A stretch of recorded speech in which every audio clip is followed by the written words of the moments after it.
Buenos días, señoritas, buenos días, jóvenes. ¿Cómo han amanecido? Espero que bien. Ya estamos terminando, pues, la semana 11, ¿no? Qué rápido, ¿no? Imagínense, el ciclo ha avanzado de manera galopante y ya pasamos más del 50%, pues, de los temas, ¿no? Bien, esta semana vamos a desarrollar el tema de las ecorregiones del Perú. Vamos a hacer un viaje espectacular vía virtual por todo el Perú para conocer pues más sobre su biodiversidad y los paisajes los ecosistemas y paisajes que tienen. Y vamos a, si bien es cierto, en la OCA no mencionan las 8 regiones, siempre por ahí nos lanzan una pregunta en el examen de admisión, así que de manera así muy sistemática hemos colocado las 8 regiones también. Y en educación cívica vamos a desarrollar todo lo que corresponde al poder legislativo, que ayer pues ya, ¿no? Se cerró el capítulo de la vacancia, ¿no? Con el rechazo a esta moción. Con las idas y vueltas de nuestro Congreso, pues ellos son los padres de la patria y vamos a ver qué funciones tienen, pues, dentro de la estructura del Estado, ¿ya?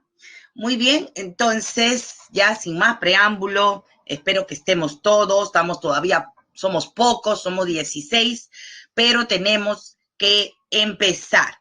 Y vamos a iniciar entonces con el tema de las ecorregiones.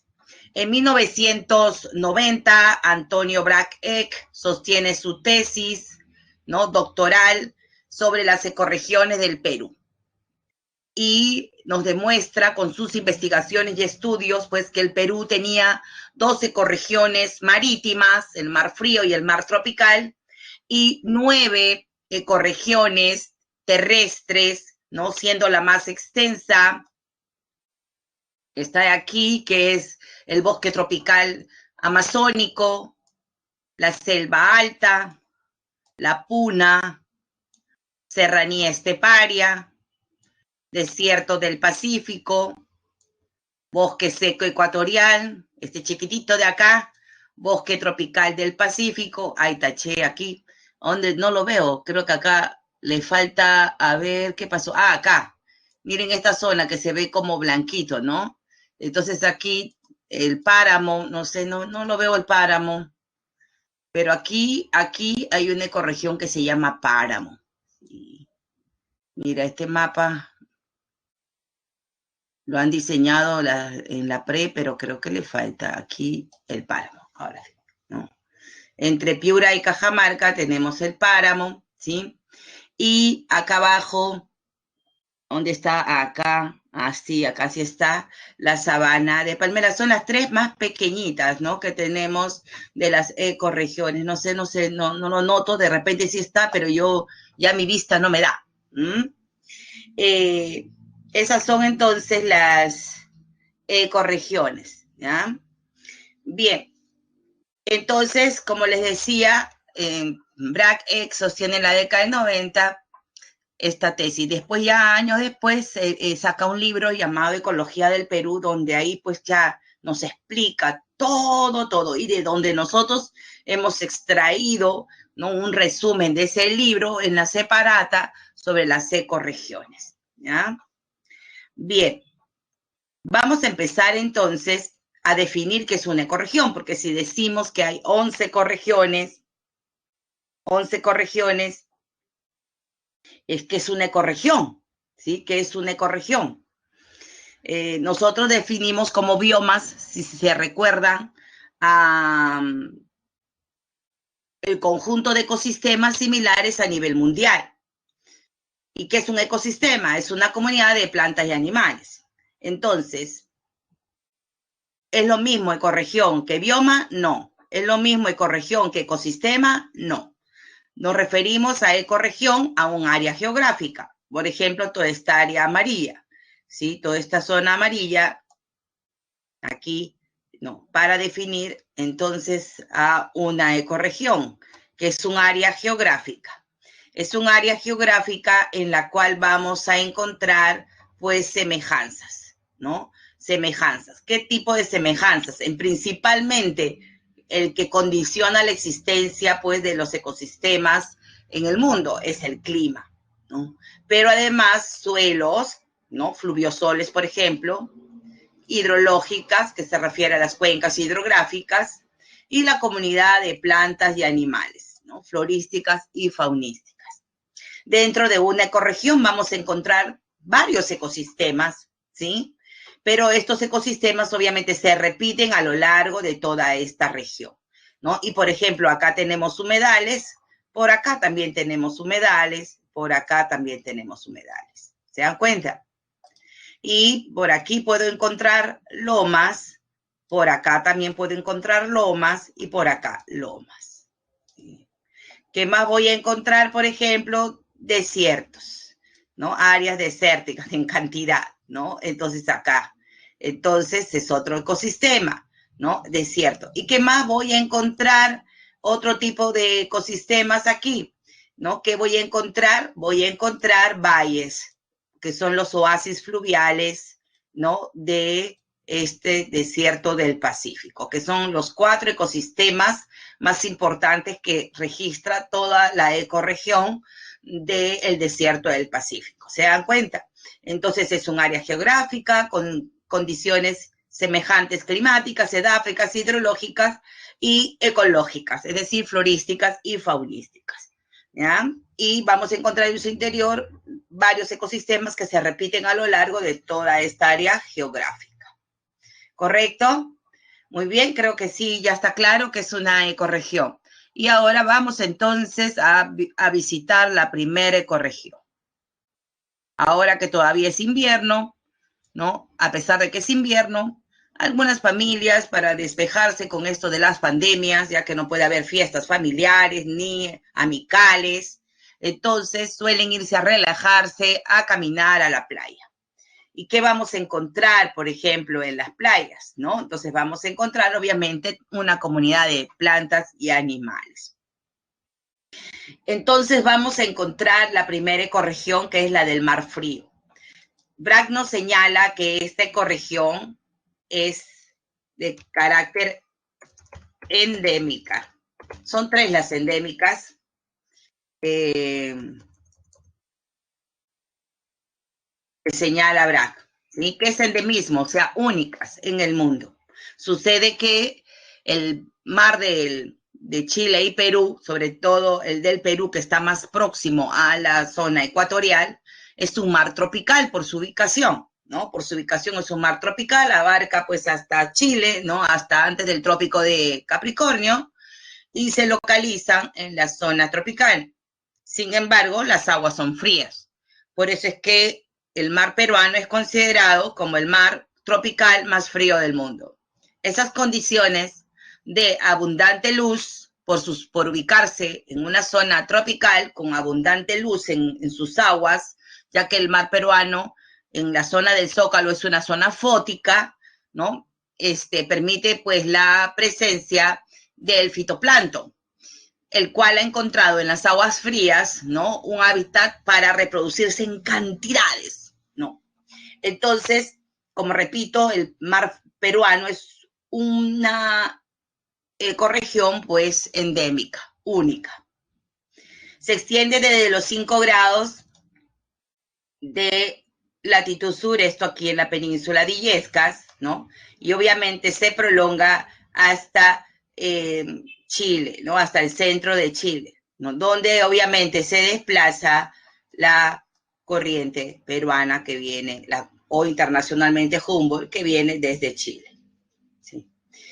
Bien, la flora obviamente más representativa, es pues el fitoplancton, una alga microscópica fundamental para la existencia de la gran biodiversidad que tiene el mar peruano, acompañado de un conjunto de algas que son usadas, ¿no? Con fines, por ejemplo, algunas medicinales, otras para hacer cremas y otras comestibles, ¿no? Nuestros pescadores artesanales, por ejemplo, viven de la recolección de estas algas. Y tenemos, obviamente, una gran biodiversidad de animales. en el Perú se registran aproximadamente 600 especies de peces. ¿Se dan cuenta? Entonces, 600 especies de peces, variedades, donde nuestra anchoveta es obviamente la más importante en la cadena alimenticia del mar peruano. Y otras especies comestibles más conocidas son pues la sardina, el bonito, el jurel, ¿no? El atún, el pejerrey, etc. Acompañado de crustáceos, moluscos, ¿no? Y también mamíferos, ¿no? Como pues las ballenas, cetáceos como las ballenas, ¿no? Y también los delfines. También hay tortugas en nuestro mar peruano y una sorprendente entonces biodiversidad, lobos marinos, etcétera. Pero Brack nos señala también en su libro que no solo se considera como la fauna del mar frío de la corriente peruano los animales que habitan en el agua, sino también incluye aquellas aves que habitan en los islotes, en las islas y en las playas, ¿no? Entonces también se incluye dentro de, porque obviamente conviven, ¿no? Entre el mar y estas zonas terrestres. Entonces destaca pues nuestro pingüino de Humboldt, que lo vamos a encontrar en Paracas, en San Fernando, entonces en Camaná, en Arequipa y todo el sur del Perú, los islotes del sur del Perú. Tenemos los famosos flamencos, que son pues aves migratorias, las vamos a encontrar principalmente en invierno, ¿no? Si uno quiere ir a Paracas, yo les recomiendo algo. La mayoría va a Paracas en verano, pero la gran biodiversidad de aves que si tú quieres conocer es en invierno, ¿no? Es en invierno. Es la zona donde tú vas a ver flamencos, vas a ver más pingüinos, ¿no? Entonces, si vas muy temprano, puedes ver hasta pingüinos. Hasta digo, ¿por qué? Porque la mayoría de los pingüinos en la mañana bajan al mar peruano, a la corriente, específicamente ahí en la zona de la corriente, para alimentarse y nadar. Y recién regresan al atardecer para dormir, ¿no? Entonces, así es la vida del pingüino de Humboldt. Y tenemos, pues, pelícanos, etcétera, ¿no? Chuitas, zarcillos, piqueros, gaviotas, gaviotines, etcétera. Entonces, miren, pues, esta gran biodiversidad que tiene nuestro mar. Es la zona más rica, obviamente es la zona mucho más rica del mar peruano. Pero nuestra zona norte no se queda atrás. ¿Ya? Nuestra zona norte no se queda atrás, ¿no? Es impresionante también la variedad de especies que tiene, que también, digamos, no lo encontramos en el mar frío, son otras especies, ¿no? En el mar frío las especies son pequeñas, ¿no? En cuanto a peces, por ejemplo. En cambio, los peces del mar tropical son más grandes. Este mar tropical lo encontramos, pues, en la zona norte, desde los 5 grados de latitud sur. ¿Hasta dónde? ¿Hasta dónde llega? Bueno, se prolonga hasta la Baja California en México. O sea, es muy extenso, ¿no? Es muy extenso este mar, que obviamente de aguas celestes en Centroamérica, en México es de agua celeste, aquí es azul plomizo, ¿no? Pero en su gran parte es de ese color, con menos fitoplancton, menos riqueza, menos salinidad, etc. Sin embargo, en la zona peruana, o sea, en la zona sur del mar tropical, que es el Perú, correcto, es la zona más rica de este mar tropical. ¿Por qué es la más rica? Porque son aguas, correcto, esta zona, la zona de Piura, es la zona de encuentro de las dos corrientes, ¿sí? Y entonces nuestro mar presenta una biodiversidad tanto en la zona de Humboldt como en la zona de la corriente del Niño, ¿no? Y son aguas que registran, obviamente, comparado con el resto del mar tropical, un poco menos de temperatura, lo que lo hace, pues, digamos, tener más fitoplancton que el resto del mar tropical, ¿no? Y obviamente también mayor variedad. Este mar abarca lo que es Piura, entonces, y abarca Tumbes. Cuando uno va al norte, a Piura y Tumbes, todo es pescado. Allá no comen pollo, allá no encuentra pollo. Toda su comida es muy poco pollo. Su comida, todo es en base a recursos marinos, ¿no? Todo, y la mayoría de las personas pues se dedican a la pesca, entre otras actividades. La flora, por eso es que la flora vamos a encontrar, además vamos de fitoplancton, que es propio de los mares, o sea, menos fitoplancton, pero también, si no, no hubiera nada, pues, ¿no? Vamos a encontrar algas, ¿no? Importantes también, diferentes otras especies diferentes al mar frío, ¿sí? Y lo que destaca en la flora es, pues, obviamente, la presencia del manglar, ¿no? Todos los manglares en la desembocadura de los ríos Arumilla, Tumbes, Piura y Chira, ¿no? Hermoso ecosistema que se forma en la desembocadura de los ríos, en el encuentro de las aguas. Nos dirán, pero Miss, en el mar, sí, porque las aguas marinas, cuando sube la marea, estamos en el pleamar, ingresa y invade todo el manglar, ¿no? Y se mezcla con las aguas fluviales. Y obviamente cuando se produce el bajamar, ¿no? Entonces se deja ver como aquí, esto es bajamar, se deja ver los lodazales. Y aquí en estos lodazales, aquí habitan numerosas especies, pero también en la copa de los árboles. ¿Qué fauna tenemos? Tenemos obviamente en la zona oceánica. En la zona oceánica tenemos, pues, por ejemplo, este pez, ¿no? Es el famoso pez espada, entre otros peces. Otro de los característicos es el atún, ¿no? Entre otras especies. Pero significativo es la presencia de la tortuga carey. No sé si han ido al Ñuro alguna vez. Algunos de ustedes, coméntenme en el chat si han ido al Ñuro, si se han bañado con las famosas tortugas, ¿no? Ellas pues están acostumbradas a la gente, no sabe que la gente les van a dar de comer la pota y se mantienen próximo a los muelles. Y entonces la gente obviamente aprovecha para hacer turismo en la zona del Ñuro. Y tenemos ballena. Estamos en el periodo de avistamiento de las ballenas. Ellas vienen digamos, a dar a luz aquí a nuestro mar. Les encanta nuestro mar en este periodo. Y entonces, y luego las vamos a ver con sus crías, ¿no? Las ballenas jorobadas. Agosto, septiembre, octubre es el periodo en que ellas, digamos, se encuentran aquí en nuestro mar. Luego ya se dirigen hacia la Antártida. Y pues, sin duda, lo más fascinante de este mar también son los delfines de pecho blanco, a diferencia de los del mar frío, que son todos grises. Estos delfines no andan de 3 ni de 4, andan de 80 a 100 delfines juntos. He tenido la suerte de, en 2 oportunidades, cuando he ido mar adentro con mis alumnos, ver las ballenas y imagínense ver más de 100 delfines, te vuelves loco, ¿no? No sabes por dónde filmar, porque en realidad es fascinante ver saltando a todos estos delfines. En las zonas rocosas, ¿qué vas a encontrar? En las zonas rocosas profundas, como estas profundas, vamos a encontrar langostas. Y en las zonas rocosas superficiales encontramos cangrejos. Y en la zona de los manglares, como ya les he dicho, en la copa de los árboles, ¿no? También una gran variedad, y en los fangos. Así vamos a encontrar, pues, un cangrejo que está protegido porque hay una zona donde ellos habitan, que es el santuario, que es intangible, donde habita el cangrejo rojo.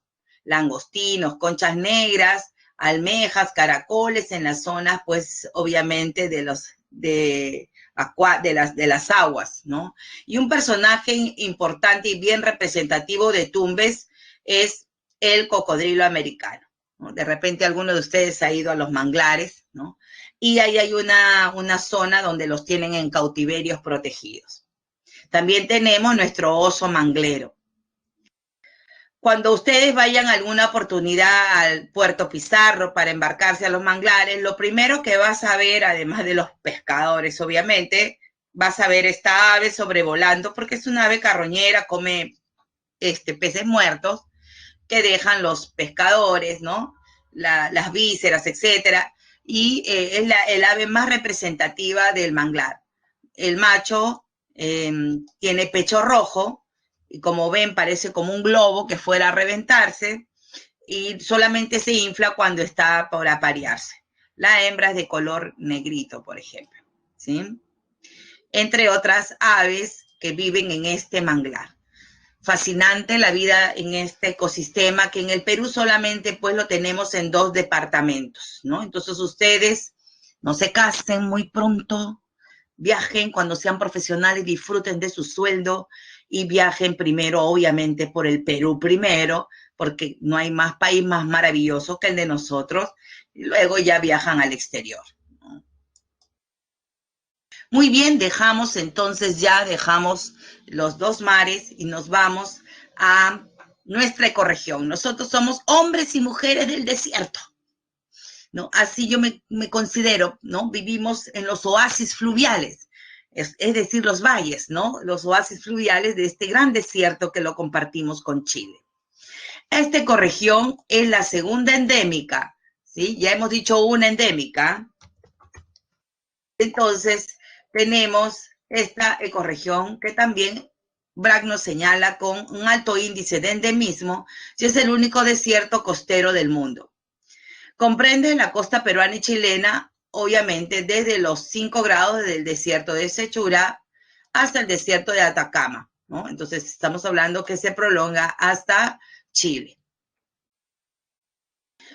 La ecorregión del desierto del Pacífico es un área geográfica con un clima semicálido, árido subtropical, que ya lo hemos estudiado, y básicamente comprende el relieve costero, que es un relieve llano, ¿no? Con ciertas ondulaciones, algunas estribaciones en la zona centro y sur, con dunas, como podemos observar en la imagen, dunas, médanos, tablazos, aquí depresiones donde se forman lagunas, algunos entonces ecosistemas acuáticos que tenemos en el desierto del Pacífico. La flora se distribuye en los 4 ecosistemas que le mencioné al comienzo: el desierto, el valle, los humedales y las lomas. Entonces tenemos tenemos la vegetación de desierto. ¿Cuáles son? Estas dos, los gramadales y los tilanciales, son típicos de las zonas desérticas. Si ustedes, por ejemplo, van ahora este fin de semana, el nuevo domingo, que no hay examen y que nos han permitido salir nuevamente, con nuestra mascarilla, obviamente bien protegidos, nos vamos a caminar a la playa. Vayan, relájense un rato. Si viven cerca, bueno, hacia el cono norte o el sol sur y esta zona central, caminen un rato, despéjense, ¿no? Y van a encontrar en la arena, sobre todo en los Yuyos, en la playa de los Yuyos, ahí van a encontrar pasto, ¿no? Pareciera como si fuera pasto, pero es justamente lo que se conoce como gramadales. Y en toda la Costa Verde, en la zona de los peñascos que cuelgan en Miraflores, por ejemplo, en Barranco, van a encontrar plantas que caen como enredaderas con flores. Esas son las tilanciales, que absorben la humedad, ¿no? Absorben la humedad por las hojitas. Sus hojitas tienen como pelitos. Cuando uno las agarra, parece que tuvieran pelitos y por ahí absorben pues la humedad, ¿sí? Tenemos los bosques de galería. ¿Dónde hay bosques de galería? Mis, acá en Lima yo no veo bosques de galería. Estos bosques de galería se encuentran en las orillas del río, ¿sí? En las orillas del río, donde crece, pues, por ejemplo, la caña brava, el zapote, ¿sí? Entonces, el palo santo. Como repito, en las zonas próximas a los ríos. Tenemos las lomas costeras. La loma costera es un ecosistema, obviamente no es una planta, ¿no? Acá han puesto las lomas costeras, pero, por ejemplo, tenemos la flor de Amancaes, ¿no? Que es propio de las lomas costeras, que se tiñen de amarillo.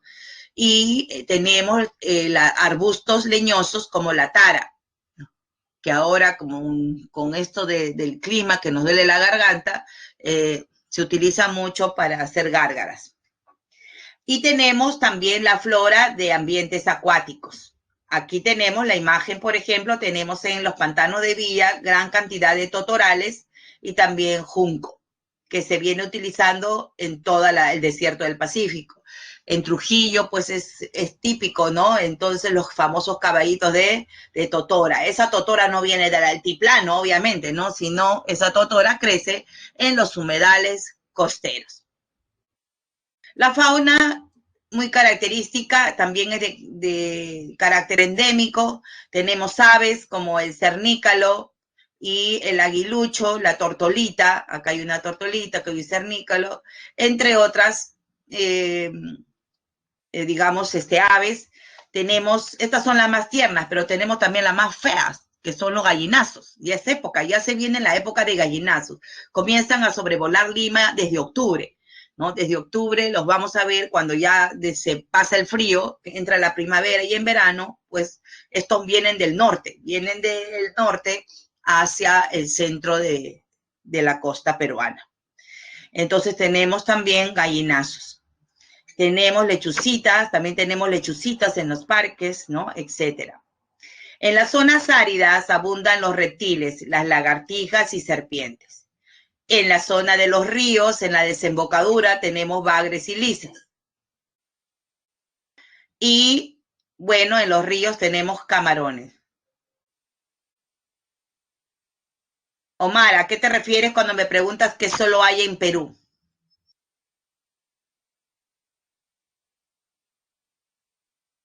Sí, endémica significa que son únicos, ¿no? Que son únicas, que son especies que no las encontramos en otra parte. Lo podemos compartir en Chile, ¿ah?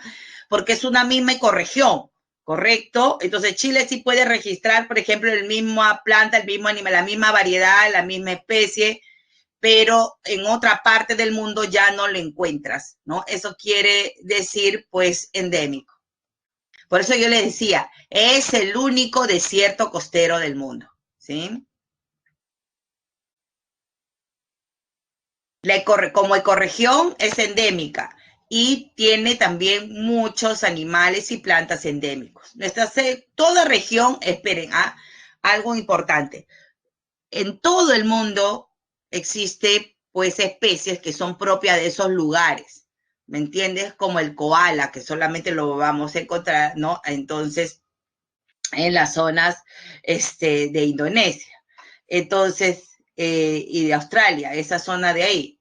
O el oso panda, que solo lo encontramos ahí en China, ¿se dan cuenta? Y son endémicas de ese lugar. Pero además de tener especies endémicas, como ecorregión, es endémica porque es el único desierto costero del mundo, ¿entiende?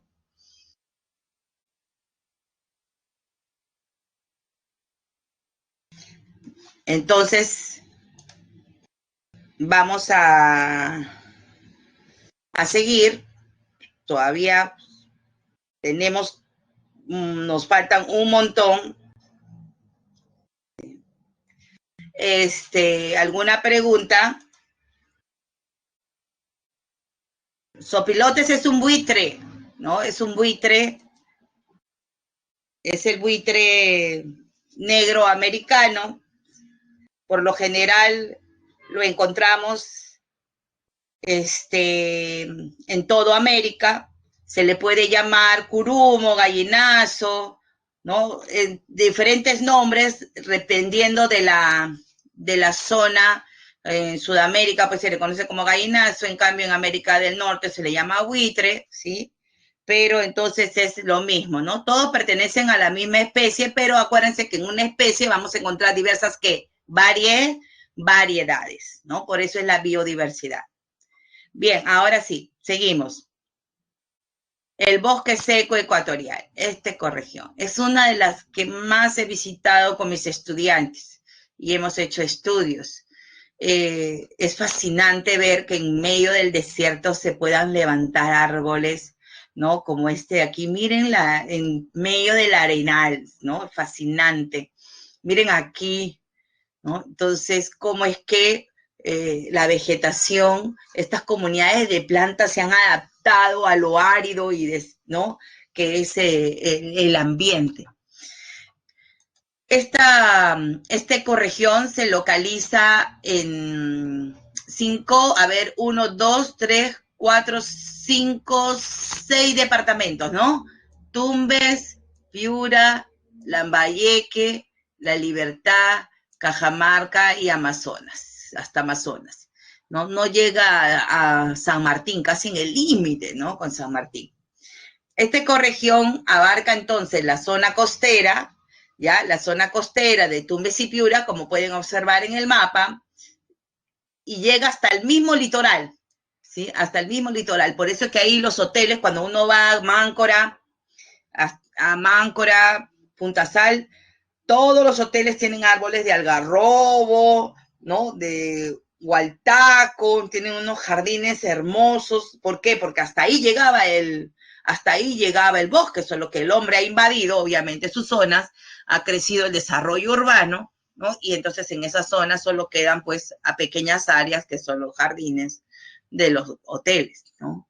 Y tenemos una pequeña zona en medio de Máncora, que es una zona reservada de carácter regional, donde vive la iguana. No sé si alguno de ustedes ha ido, ¿no? Y abarca también los departamentos, pero después se va adentrando, ¿no? Miren, se va alejando de la costa, se observa, ¿no? Llega hasta aquí en la costa, pero se va alejando y se va adentrando hasta la cordillera de los Andes. Este es el Abra de Porcuya, ingresa, pues, miren a la zona del departamento de Cajamarca y hasta Amazonas, ¿se dan cuenta? Entonces, es una ecorregión, digamos, una de las más importantes de la zona norte del Perú. ¿Qué clima tiene? Como lo dice su nombre, seco, pues es un clima tropical, cálido, seco. Nosotros en la semana de clima hemos dicho que la costa norte tiene un clima semitropical, ¿se acuerdan? Semitropical, no, subtropical en el centro sur, semitropical en el norte. Sin embargo, BRAC nos señala tropical, ¿sí? El relieve, como es desde la costa, como observan aquí, es un relieve llano, pero también es un relieve montañoso. Entre los bosques más representativos, las zonas más representativas de este bosque, ¿no? Lo encontramos en Tumbes y Piura, que es el más extenso, que es Cerros de Amotape, ¿sí? Que es este de aquí, donde se ven las personas. Tenemos Pomac, que está en Lambayeque. Tenemos Chaparrí, que también está en Lambayeque. Y tenemos el bosque de Hualtacos, que es el que estamos viendo, ¿sí? Hualtacos, el de San Pedro, de Yoc, entre otros, ¿no? Son algunas de las zonas más representativas. Algunos de ellos son intangibles, como los cerros de Amotape, que es un parque nacional, ¿no? Y otros como Poma, que son áreas de conservación regional, Chaparrí, también área de conservación regional. La flora, obviamente, es caducifolia, son árboles secos que pierden su follaje. Acuérdense que estos bosques soportan 9 meses sin lluvias, ¿no? Y esperan las lluvias para no poder reverdecer durante el verano, donde obviamente las lluvias son intensas. Entre las especies más representativas, obviamente, está este de aquí, hermoso, ¿no? Que es el algarrobo. Vamos a, perdón, que quería era agrandarlo para que ustedes lo vean. Ahí está. Miren, ¿no? El algarrobo. Miren el tamaño del algarrobo. Acá hay una persona. Si ven la foto, ¿sí? Aunque no se ve, pero soy yo. Es la que habla, ¿no? Mentira, no soy yo. Es otra persona. Tengo mi foto, pero quería ponerla, pero me arrepentí. Y tenemos aquí, pues, los bosques de algarrobo, enormes, hermoso, el algarrobal. El algarrobo es la especie más importante de estos bosques y forma, como el hualtaco, forma bosques de algarrobo que se le conoce como algarrobales, extensos, grandes, ¿no? Algarrobales en Piura y también en Lambayeque. Este de aquí en temporada seca es el hualtaco, que ha sido depredado por muchos años, pues que se usaba para fabricar pisos parquet. Y este de aquí, que es el bosque de ceibo, no es una zona pequeña de ceibo, que vamos a encontrarlo pues en cerros de Amotapa, en diferentes partes de este bosque seco. Se caracteriza por ser, como ven, de tronco verde, ¿no? Entonces aquí las hojas y el tronco son del mismo color. ¿Qué animales habitan en este bosque seco? Habitan una fauna de origen amazónico, ¿ya? Una fauna de origen amazónico, entre ellas que está en peligro de extinción la pava liblanca, el zorro de Sechura, el oso de Antiojo, la ardilla de nuca blanca, que si quieren conocerla vayan a San Isidro, ¿no? Ahora tenemos ardillas en el olivar y en todo San Isidro están que saltan en todos los árboles, ¿no? El otro día se metió, estuvo andando por la casa de mi amiga, por su terraza, pues dos ardillas que creo que estaban buscando algo que comer. Y tenemos aquí en Lima, en los bosques, como repito, de San Isidro, en los olivares. Y tenemos esta iguana. Esta iguana se caracteriza por ser una iguana arbórea, ¿sí? Entonces vive en los árboles. Cuando ustedes vayan a Máncora, cuando estén en la avenida principal, en la zona de donde venden artesanía, pregunten dónde está la reserva de iguana, porque ahí mismo está, solo que tantos puestos de artesanía que tapan la puerta, ¿no? Y te vas a dar cuenta que cuando ingreses vas a ver un enorme pantano con árboles caducifolios, de hualtacos, algarrobos y cualquier cantidad de estas iguanas, ¿ya? Impresionante. Bien. Y dejamos ahora la costa norte, todavía no vamos a dejar la costa norte, y nos vamos a una pequeña área del departamento de Tumbes, ¿sí? Ahí mismo pueden ustedes conocer varios, miren, si ustedes van a Tumbes van a conocer el mar tropical, ¿no? Todo lo que es manglares, van a conocer el bosque seco, y también el desierto del Pacífico, ¿no? Todo lo que es el desierto de Sechura, la depresión de Sechura, ¿no? Van a conocer el bosque tropical del Pacífico. 4 ecorregiones, ¿no? Solo ahí en la misma zona norte. Y vamos a encontrar que hay un bosque cálido, húmedo, lluvioso, que es el bosque tropical del Pacífico. En Perú solamente lo encontramos en una pequeña área ubicada en la zona de la frontera con Ecuador, ¿no? Que es la zona del Caucho. Sin embargo, esta de aquí tiene, presencia así por toda la costa de América Central y llega hasta Acapulco, o sea, México, ¿no? Entonces, hasta ahí vamos a encontrar bosques tropicales, muy cerca al Pacífico. Entonces es una ecorregión muy extensa, pero que en el Perú es una pequeña zona. El relieve, como observan, es montañoso, ¿no? Con montañas que no son andinas, por si acaso, no son andinas, sino son la antigua cordillera de la costa. Es parte de cerros de Amotape, que acabamos de mencionar, ¿no? En el bosque seco, es una cadena montañosa que continúa, pero que luego de tener árboles secos, caducifolios, comienza a transformarse y ya comienzan a aparecer árboles de más altura, lluviosos, de hojas perennes. Es un bosque básicamente una mezcla de árboles caducifolios con árboles de hojas perennes muy altos, ¿no? Que comienzan a predominar en esta zona. Ese es el bosque tropical, ¿no? La flora, pues, como repito, representado por árboles muy altos, de hojas perennes como el higuerón y el cedro, ¿ya?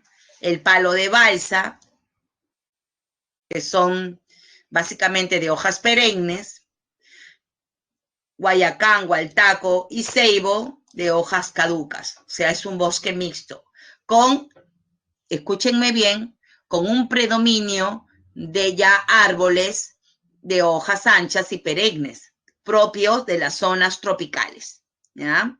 Entonces ya la presencia de bosques de árboles caducos va disminuyendo considerablemente en estas zonas. Y aparecen, pero no solo aparecen árboles de hojas anchas y perennes, sino aparecen también gran cantidad de helechos y plantas epífitas típico de los bosques tropicales lluviosos.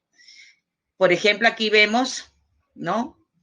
Orquídeas, tenemos bromelias y la planta representativa de Tumbes.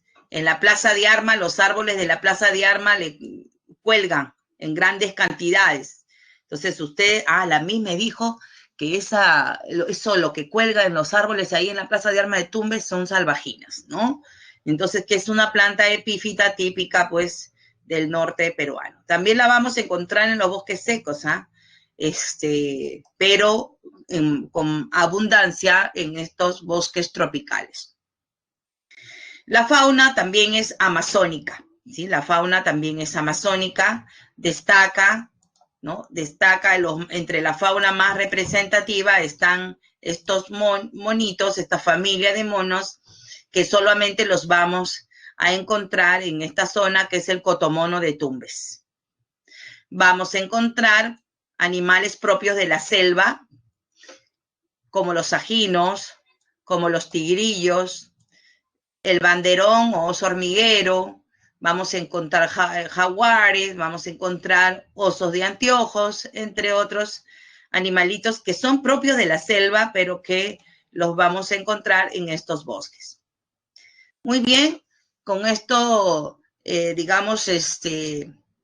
terminamos la parte de esta zona norte que tiene varias ecorregiones juntas vecinas, ¿ya?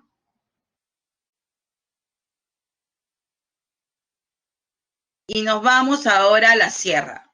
También tiene su encanto, ¿no? ¿Han viajado a la sierra peruana? ¿Han viajado a la sierra? Han ido al Cusco, a Arequipa, Huancayo, Ayacucho, Huancavelica. Entonces, obviamente tiene su hermosura, ¿no? A ver, cuéntenme a qué lugares han ido de la sierra. Cuéntenme qué lugares les ha fascinado de la serranía esteparia.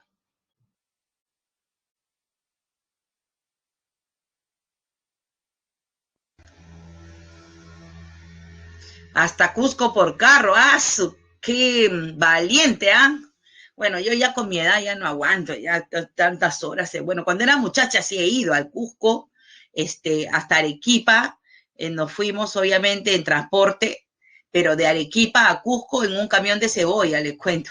Esa anécdota fue porque había paro del tren y queríamos llegar al Inti Raymi. Y nos subimos y el frío enorme de la Puna, imagínense en un camión de cebolla, con los sacos de cebolla nos tapamos, ¿no? Huancayo, Arequipa, Cusco, nos cuenta Natalia. Naidú nos cuenta que fue al Cusco, Huancayo, Ticlio. Gabriel nos dice Cusco y su Puno, su diablo, el frío es intenso, 5 grados, 3 grados y en la noche ya bajo cero. Hasta Arequipa por carro, Arequipa. Apurímac, Ayacucho y Cusco, nos cuenta Nicolás. Al norte, Cajamarca, ¿no? Cajamarca. Y Sofía nos menciona, pues, Arequipa, ¿no? Cuando era pequeña. Bien. Si bien es cierto, Cajamarca para algunos es sierra, definitivamente la ciudad de Cajamarca se localiza en sierra. Brac no nos señala, miren, Brac no nos señala que Cajamarca es serranía esteparia, ¿no? Él dice que es una zona del bosque seco ecuatorial, ¿ya? Si observamos, quiero que retroceda, vamos a retroceder 2 creo PPTs, se dan cuenta, miren, entonces aquí está Cajamarca y él dice que no, que la ciudad de Cajamarca no está en la sierra, sino forma parte de este bosque seco ecuatorial, o sea, un clima cálido seco, ¿ya? Entonces, porque ahí dicen que no hace mucho frío, ¿no? Y él nos señala que la sierra solo hay, miren, hasta La Libertad. Se dan cuenta en el mapa, vamos a agrandarlo un poquito, ahí miren, Ya, ahí no, si se dan cuenta, entonces para BRAC, no, Cajamarca no tiene serranía esteparia, no me vayan a caer en el examen entonces, ¿ya? Para algunos dicen que sí es sierra, otros dicen no, es parte del bosque seco y rodeado de selva, ¿no? Entonces, bajo esta teoría y esta tesis, no se olviden, ¿no? La serranía esteparia comienza con La Libertad, llega hasta Tacna y se prolonga hacia Chile, o sea, porque lo compartimos con Chile, ¿no? Que es el lado de la cordillera de los Andes.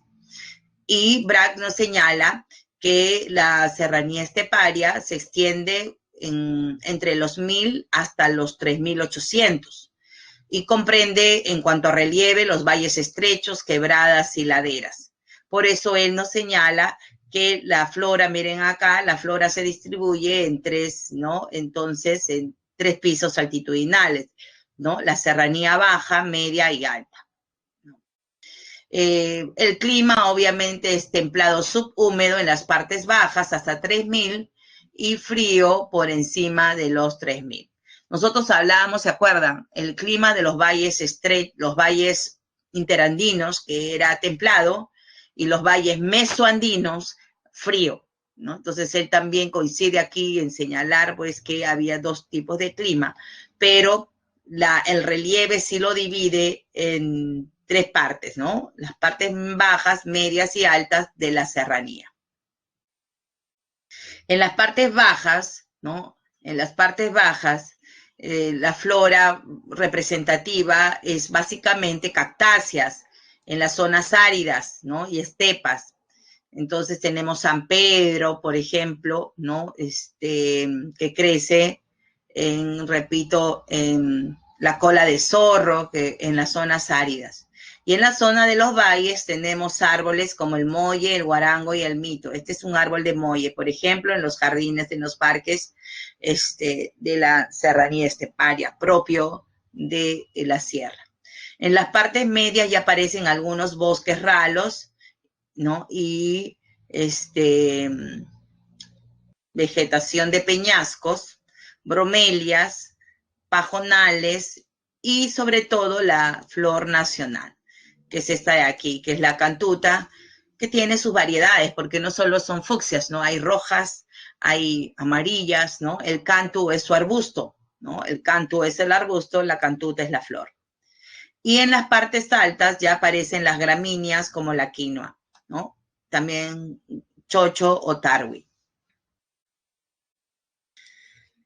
Los animales sí no son quietos. Los animales en la serranía se mueven en sus pisos altitudinales, o sea, los vamos a encontrar así moviéndose en todos estos pisos. Tenemos aves como este de aquí, que es el aguilucho grande, tenemos pequeños como el cernícalo o las perdices, tenemos los cóndores, el vuelo de los cóndores, qué hermoso es, ¿no? ¿Sabían ustedes, y me olvidé decirles, que el cóndor baja hasta el desierto del Pacífico? ¿Por qué baja el cóndor hasta el desierto del Pacífico? Porque baja a alimentarse. Tiene un tal olfato, no sé, pero los cóndores bajan hasta las islas cuando un lobo marino muere. El cóndor baja a alimentarse de esos lobos que están muertos. Y los vamos a encontrar sobrevolando entonces en las zonas del litoral, ¿ya? En Lima no se ve, pero si uno se va hacia el sur, hacia Cañete, hacia Ica, hacia las playas ya más desoladas, ¿no? Entonces vamos a sobrevolar. Si tienes mucha suerte, vas a ver pues volar cóndores, imagínense, ¿no? Por eso es que en las líneas de Nazca, ¿no? Aparece también el cóndor. Las palomas torcasas, ¿no? Las palomas torcasas, que son las palomas gigantes, venados, también llamados tarucas, ¿no? Y el guanaco, que es el único camélido que hay en serranía esteparia de forma natural, ¿no? Los más tiernos son las vizcachas y el depredador, el que se las come, ¿no? El puma. Sí, que es el puma andino, no es un puma muy grande, en realidad el puma andino, si lo han visto en el Parque de las Leyendas, es un puma pequeño. ¿Alguna pregunta hasta aquí? ¿Alguna pregunta?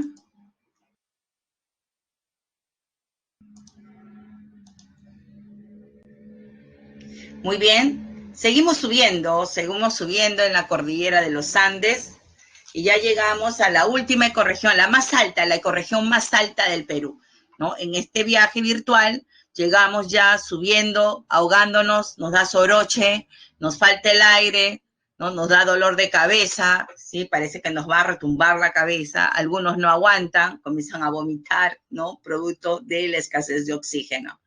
Esta es pues la Puna y Altos Andes, la que encontramos 2 pisos altitudinales, de 3.800 a 5.000 y de 5.000 a 6.700. Básicamente en esta imagen nos podemos dar cuenta, ¿no? La zona de las mesetas altoandinas, Punas altoandina y la zona de los Andes. ¿De dónde a dónde se extiende? ¿De dónde a dónde se extiende? Bien, vamos a ver que se extiende desde, miren aquí, ahora sí, desde Cajamarca, y Cajamarca tiene puna, tiene bosque seco, pero no tiene serranía esteparia, nos dicen, ¿no? Entonces, tiene desde Cajamarca al sur del Paso de Porcuya, acuérdense que el Paso de Porcuya es bosque seco, ¿no? En forma de H hemos visto cómo es el bosque seco. Al sur del Paso de Porcuya es la Puna de Cajamarca, hasta Chile y Argentina, ¿no? Entonces, abarca Bolivia definitivamente, ¿no? Abarca, aquí debería decir Bolivia, Chile y Argentina, ¿sí? Bien. El clima obviamente es frígido hasta gélido, porque hemos hablado de 2 pisos altitudinales. Aquí es frígido y aquí ya es gélido. En cuanto al relieve, está representado por las mesetas más altas llamadas punas o altiplanicies y obviamente las altas cordilleras escarpadas. También abarca las lagunas, ¿no? Y los suelos pantanosos o llamados bofedales. Sin duda esta ecorregión abarca aproximadamente 12.000 lagunas en el territorio nacional. Impresionante, es el hogar de las lagunas. ¿Qué flora característica tenemos aquí? Bien, depende de los ecosistemas. Por ejemplo, tenemos en las zonas semiáridas. ¿Qué crecen en las zonas semiáridas? Estas de aquí. Y vamos a encontrar, ¿cómo se llama? A ver, ¿quién me dice cómo se llama esa plantita que estamos viendo? Seguro que definitivamente saben.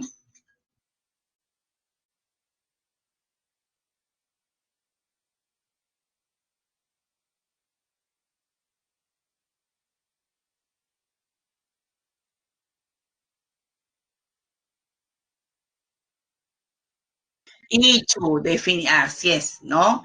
Acá tenemos Ichu. El Ichu es el más pequeñito, el pegado al ras, y el más alto se llama Oxha, ¿no? Y entonces acá crece Ichu y Oxha. Si alguna vez van, el Ichu está bien pegadito y sientes como, cuando pisas, lo sientes como si fuera una almohadita, ¿no? Y el que parece como pasto es la Oxha.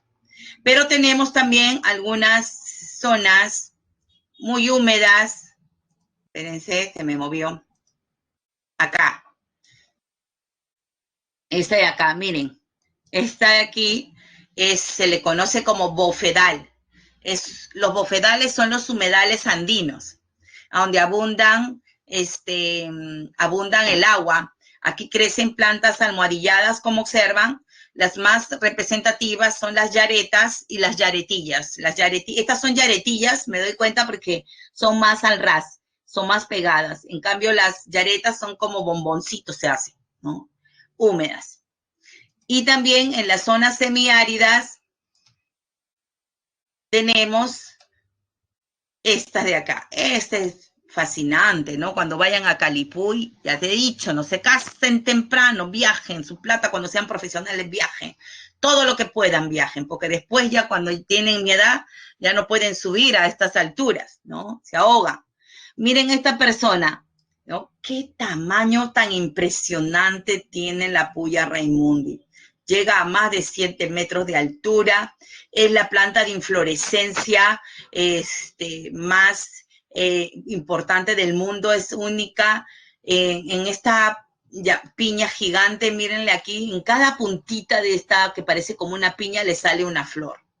Ahora, aquí lo, digamos, impresionante es que solamente florece más que una vez. Ya florece una vez y se demora más o menos aproximadamente 50 años en florecer. Un promedio, ¿no? Puede ser un poquito más, un poquito menos. Y cuando esta florece, después que florece, ¿por qué florece una vez? Porque después que florece, obviamente esparce sus semillas y muere, ¿sí? Muere. Esta de aquí, se observan que parece como un carboncito, es la puya que ya floreció y como si se carbonizara. Se comienza a secar, a secar, a secar y se pone negrita, ¿no? Entonces es protegida, ¿dónde? ¿Dónde la vamos a encontrar? En el Parque Nacional de Huascarán, en Ancash y en Calipuy, ¿sí? Ahí vamos a encontrar, pues, a nuestra titanca o puya raimondi. Ahora ya dejamos la región andina y nos vamos al norte peruano, ¿sí? Al norte. Bien. Aquí hay una ecorregión muy pequeña, ¿no? Es la segunda más pequeña, junto con la del bosque tropical del Pacífico y la sabana. Es poco conocida. En el Perú se encuentra entre los departamentos de Piura y Cajamarca. Abarca algunas cuencas hidrográficas como la de Quirós y Huancabamba en Piura y la cuenca del río Chinchipe en Cajamarca, ¿no? En la provincia de San Ignacio. Allí vamos a encontrar, ¿qué vamos a encontrar? Vamos a encontrar unas cordilleras, unas zonas de montañas de 3.500 metros de altitud como mínimo, con un clima frío, pero muy húmedo, abundantes neblinas nocturnas y lluvias de verano. Sí, ese es el páramo. Páramo significa frío. Y aquí lo original del páramo es, pues, que es un ambiente frío, porque está por encima de los 3.500. Pero a diferencia de la serranía esteparia, y entonces, ¿por qué no es sierra, no? Si está a 3.500. Porque en la serranía esteparia el clima es frío, ¿no? Templado, subhúmedo y frío, pero seco. En cambio aquí es frío, pero ¿qué? Muy húmedo, como ven ¿no? En la zona de las neblinas. Entonces, aquí es un ambiente con mucha humedad, con mucha nubosidad, pero de temperaturas por debajo de los 12 grados, ¿sí? En cuanto al relieve, es la cordillera de los Andes, como repito, con cumbres altas, por encima de los 3.500, pero también presenta, se observan aquí en las imágenes, un relieve ondulado de meseta, donde obviamente vemos aquí el tipo de vegetación, son pajonales, pero combinados con bromeliasas que crecen en esta zona. Es una flora mixta, porque como hay mucha humedad, pero también es frío, entonces hay una mezcla de vegetación de selva con puna, ¿sí? Bien, entre las floras más representativas están pues las orquídeas. La flor más representativa es esta flor que se le conoce como flor del páramo y estas bromeliasas, que son propias de las selvas, ¿no? Pero que las encontramos aquí en el páramo, junto con líquenes, musgos, helechos y pajonales, ¿no? Ahí falta importante decir pajonales. Y miren aquí, acá está el pajonal, ¿no? Todos son, miren acá en las zonas bajas, pajonales. ¿Alguna pregunta? Sí, el páramo esta zona es un ramal de la cordillera de los Andes, ¿sí? En cambio, Cerro de Amotape, que es el bosque tropical del Pacífico, ese no es cordillera de los Andes, es la antigua cordillera de la costa, ¿ya? El que está en Tumbes. Ese sí es cordillera de la costa. En cambio, aquí en el páramo, estas estribaciones son andinas, ¿ya?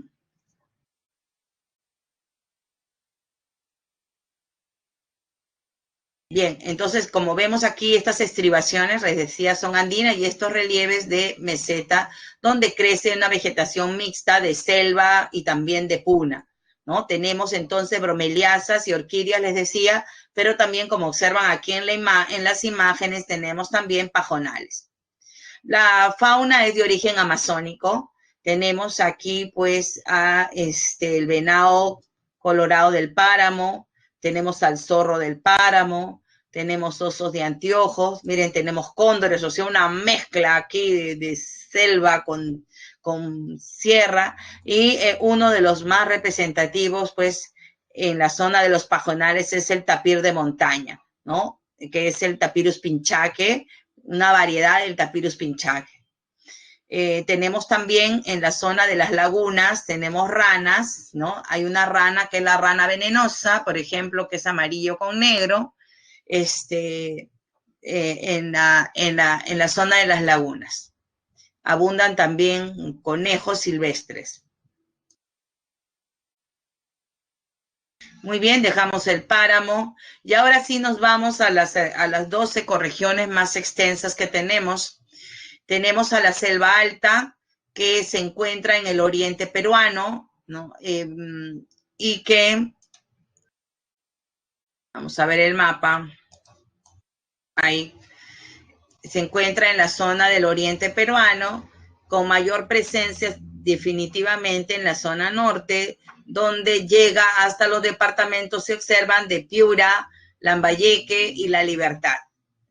Y abarca las cuencas del Océano Pacífico, o sea, las vertientes del Océano Pacífico. Estas vertientes, estas cuencas, pues en La Libertad tenemos la del Jequetepeque, en Lambayeque tenemos Saña y La Leche, y en Piura tenemos Chira y Piura. En cuanto al relieve, Braque nos señala que en la selva alta tiene 3 pisos altitudinales. Cuando yo leí su libro, me llamó la atención pues que se señalara 3 pisos altitudinales, cuando siempre hablamos de selva alta y ceja de selva, ¿no? Entonces, le dije a mis hijos, cuando vayamos a Cusco, a Machu Picchu, quiero llegar al Intipunku y quiero verificar esto que dice Braque in situ.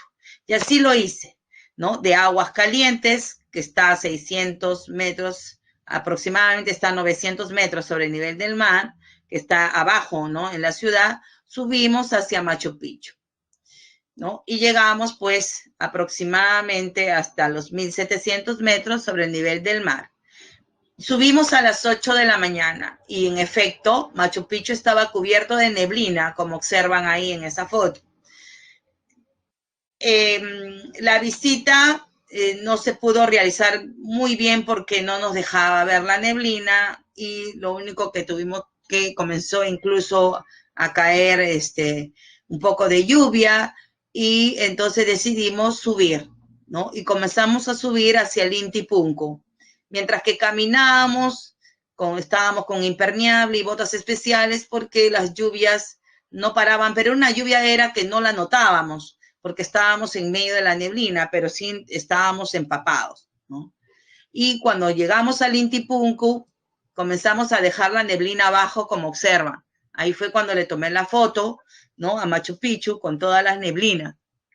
Mientras que arriba había un sol radiante ya. Y habíamos llegado pues ya a los 2700, donde está el Intipunku, que es la Puerta del Sol, donde por ahí entra el sol y alumbra Machu Picchu, ¿no? Obviamente en una época del año.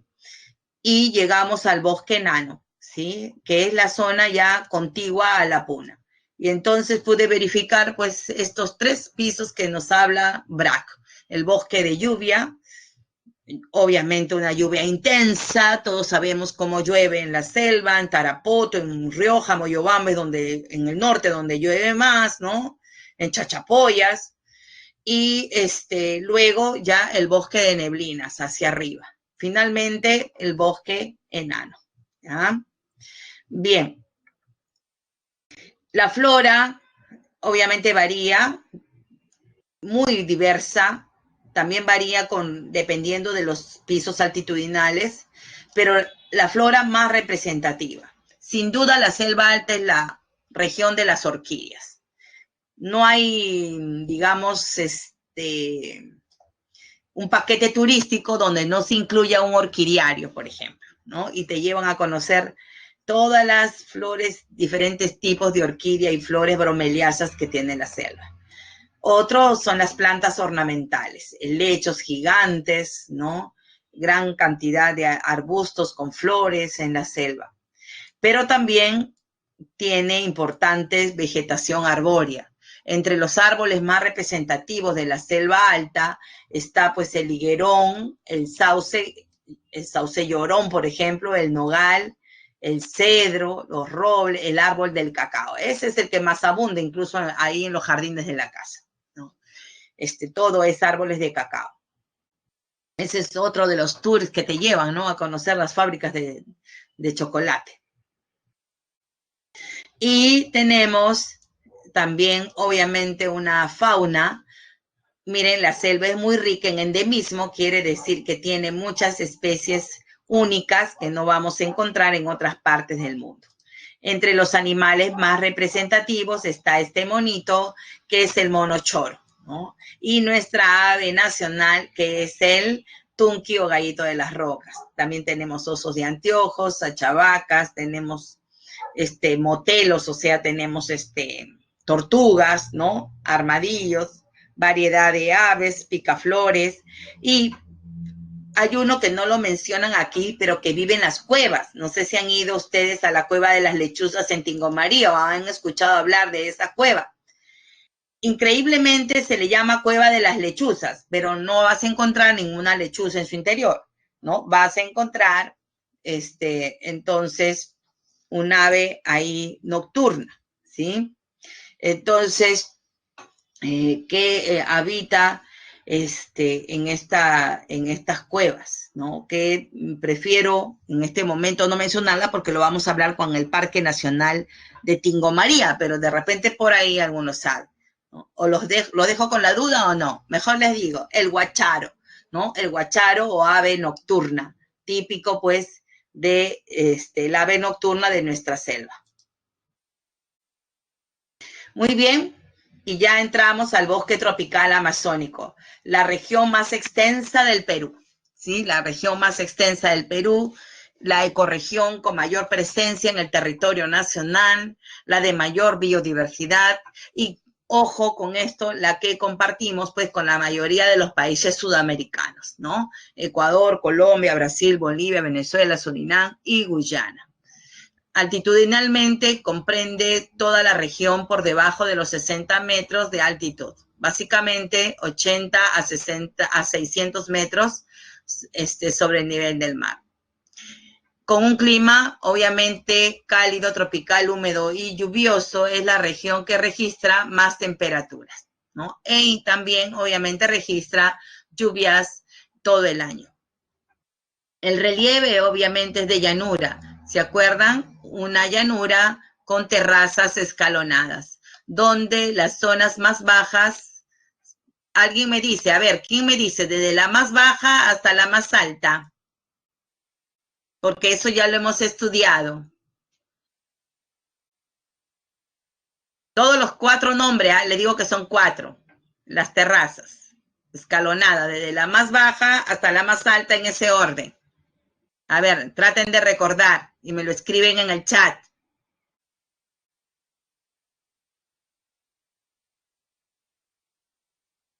¿Cuál es la más baja?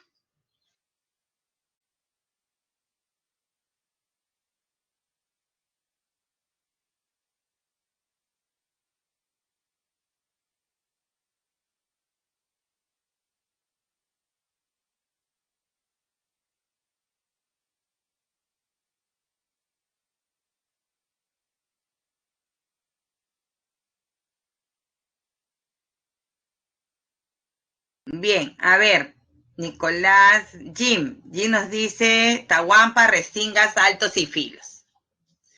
Johan, Tahuampa, Restinga, altos. Te faltó uno, ¿no? Ahí faltó los filos, está bien. Tahuampa, Restinga, filo alto. Nicolás es al revés, ¿no? Primero es el alto y después ya son los filos. Muy bien, gracias por el apoyo, ¿no, chicos? Entonces, claro, aquí estaban las tahuampas, las restingas, las zonas inundadas, son las tahuampas, las que se inundan en épocas de grandes crecidas, las restingas, la tierra firme donde están las ciudades, que son los altos, y donde están las colinas, pues son unas colinas de solamente 500, inferiores a 500 metros de altura, que son los filos, ¿correcto? Muy bien. Entonces ya nos permitimos recordar a todos los demás compañeros, ¿no? Y tenemos ahí pues nuestra inmensa llanura, que es la zona pues de las tahuampas. Esa zona que está en la foto es la zona de las tahuampas, que es la zona y restingas, que son las zonas de la llanura inundable, ¿sí? Donde además podemos ver, ¿cómo se llaman estas de aquí? ¿Cómo se llaman?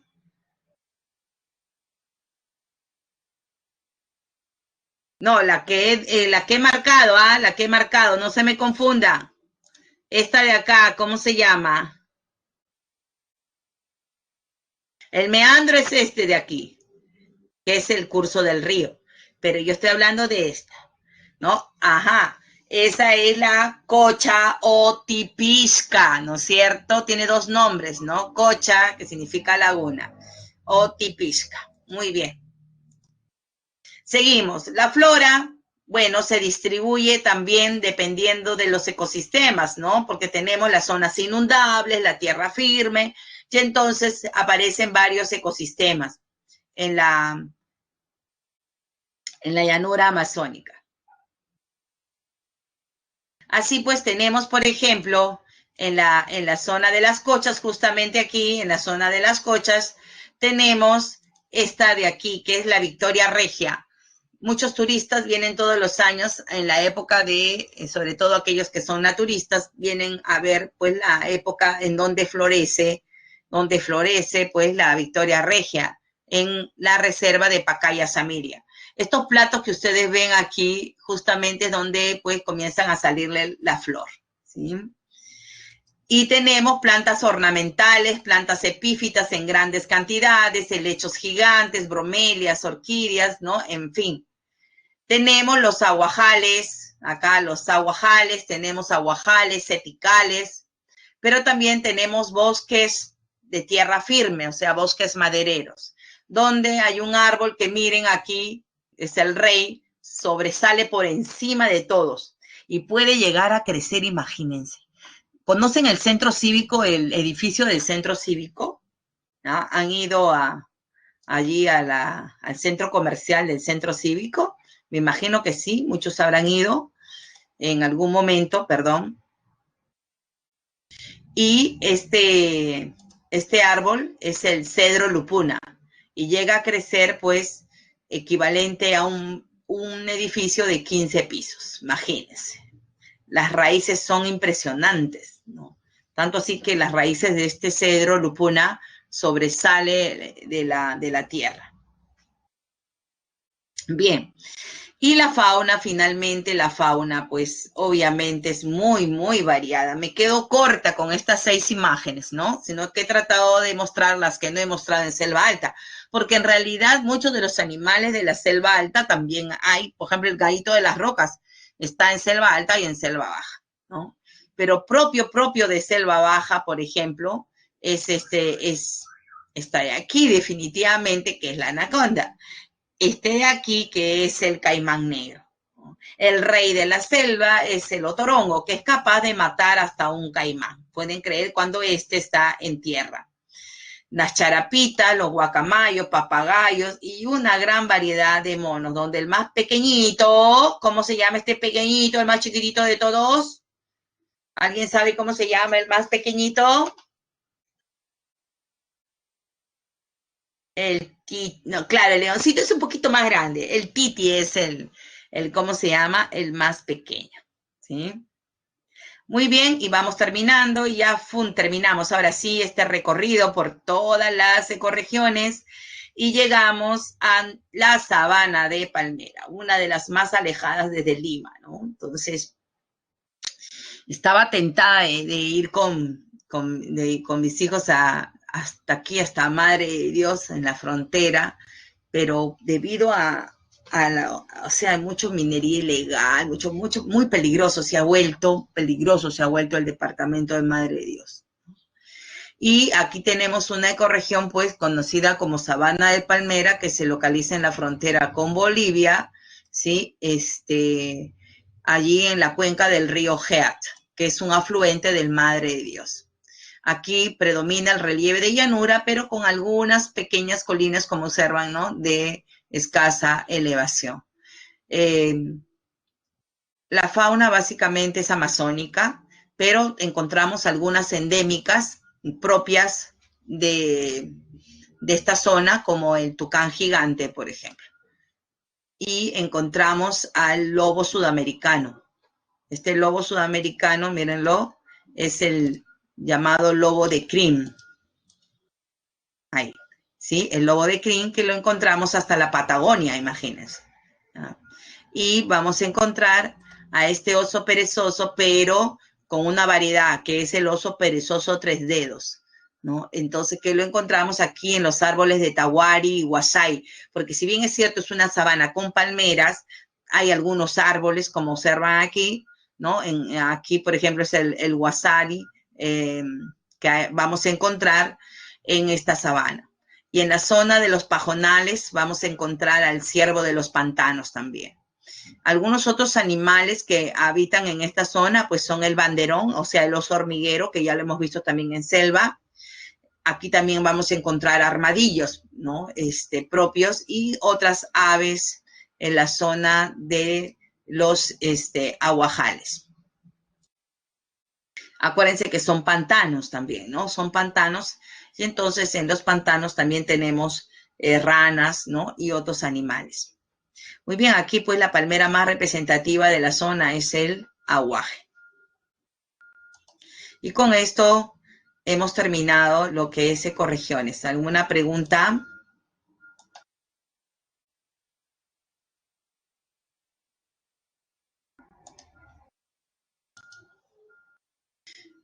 Bien, rapidito porque tenemos que hacer educación cívica.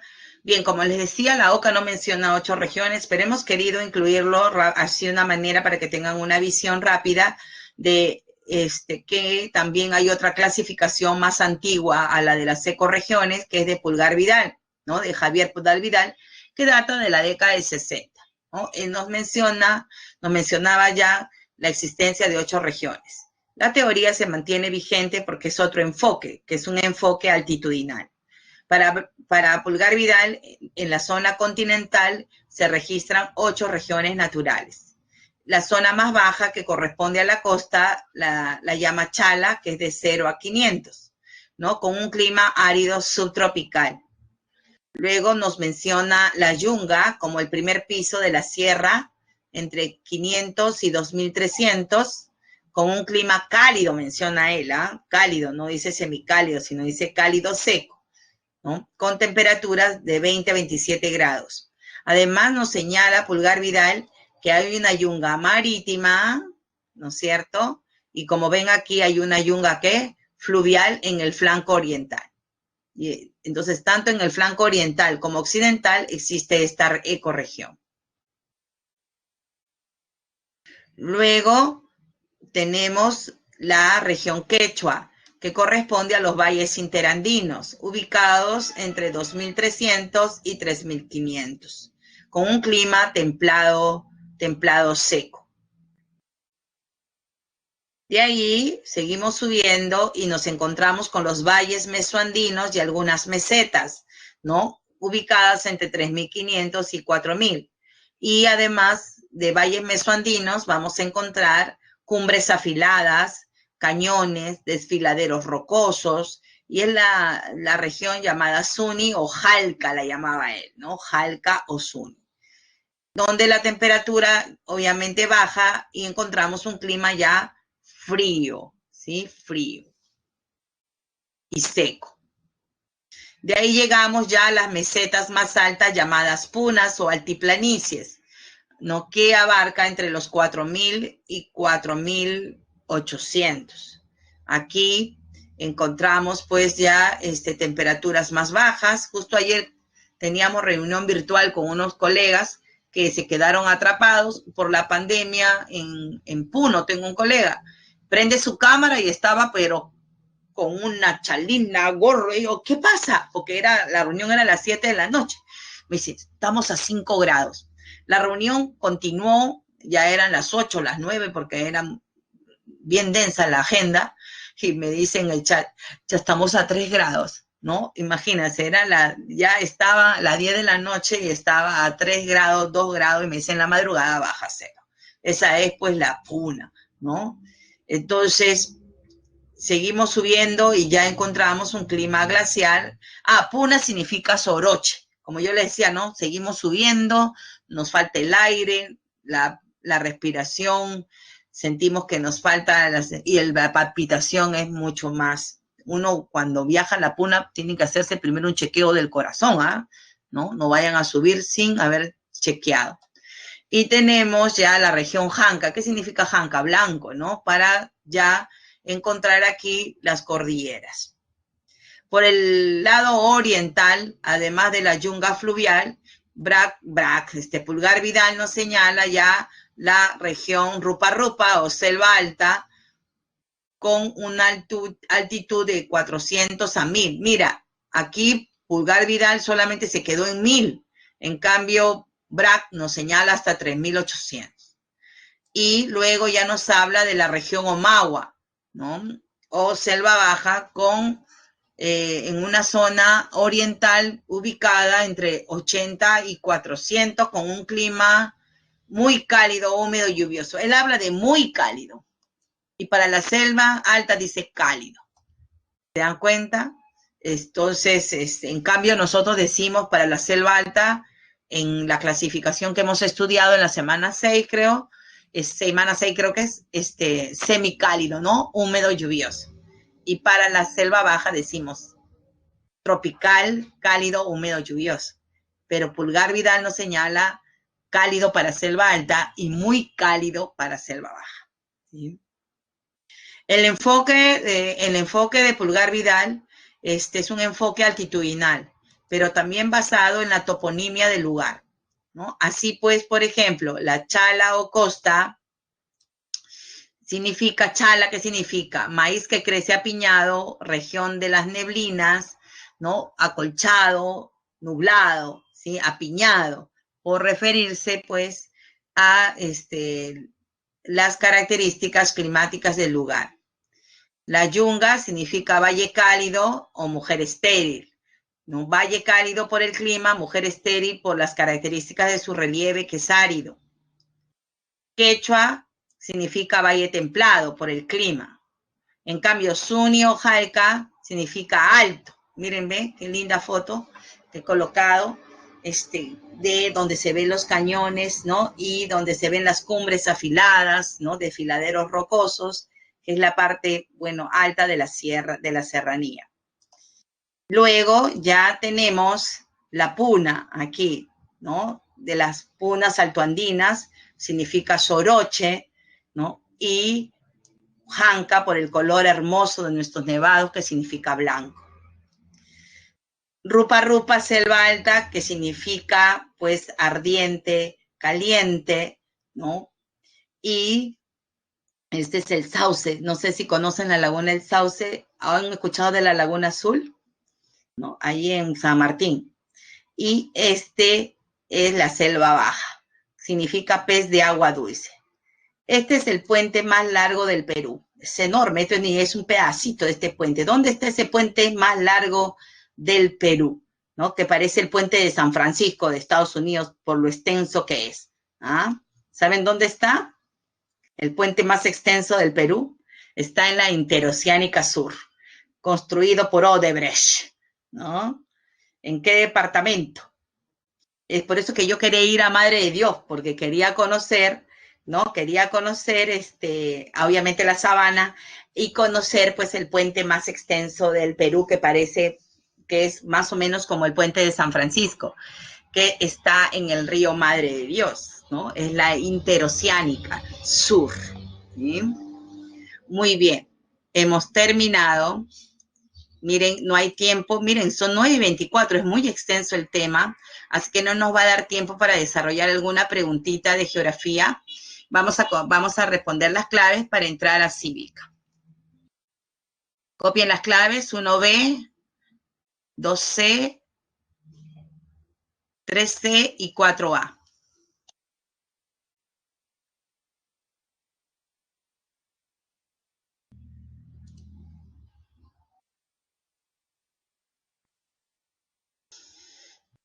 Sí, todo lo que está en la separata y todo lo que se dice en la clase puede venir, ¿correcto? Entonces hay que repasar solamente lo que he explicado, la altitud, ¿no? Su toponimia, ¿ya? Y el tipo de clima que tiene, nada más.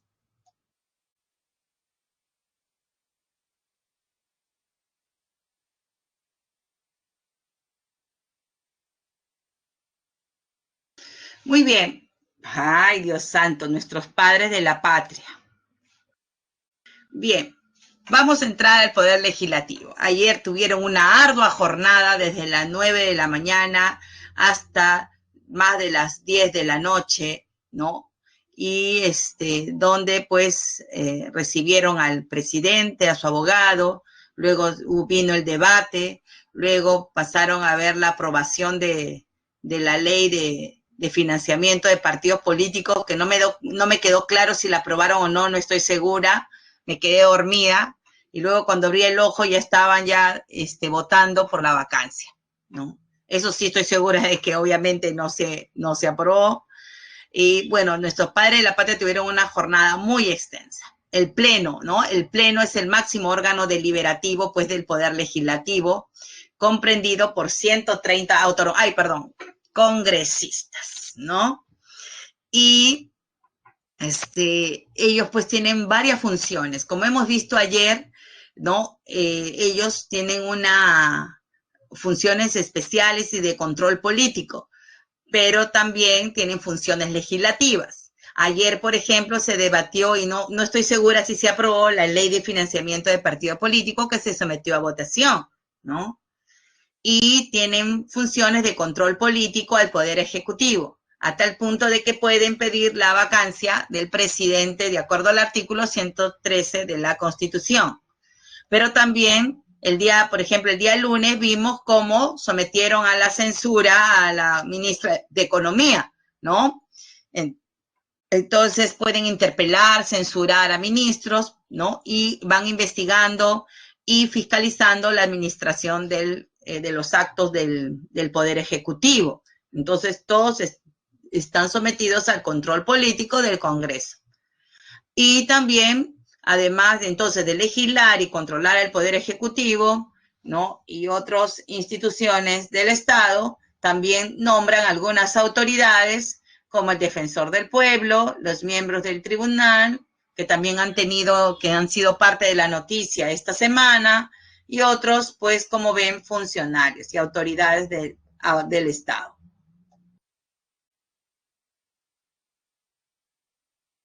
¿Alguna pregunta?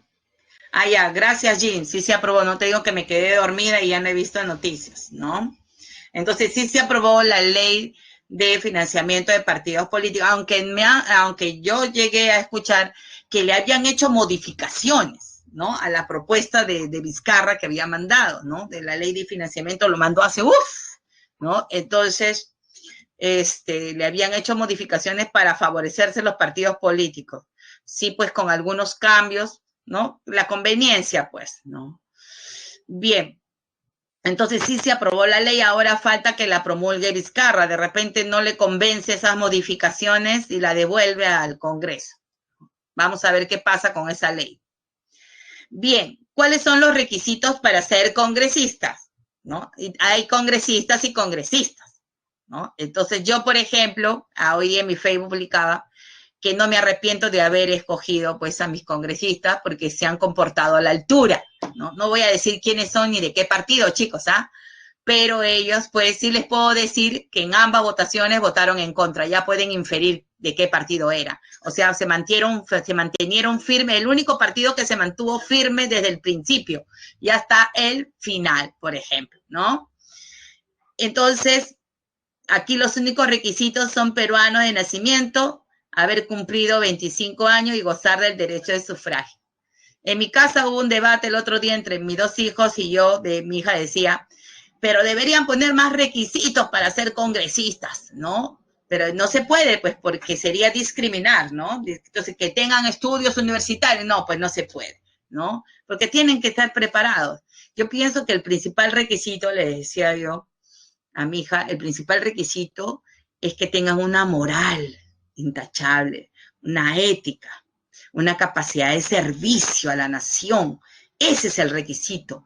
Ahora, si yo no tengo una preparación, digamos, en leyes, pues tengo asesores probos, ¿no? Para que me asesoren, ¿sí? Pero entonces la Constitución establece que todos tenemos derecho a ser, pues, candidatear a ser congresistas, ¿sí?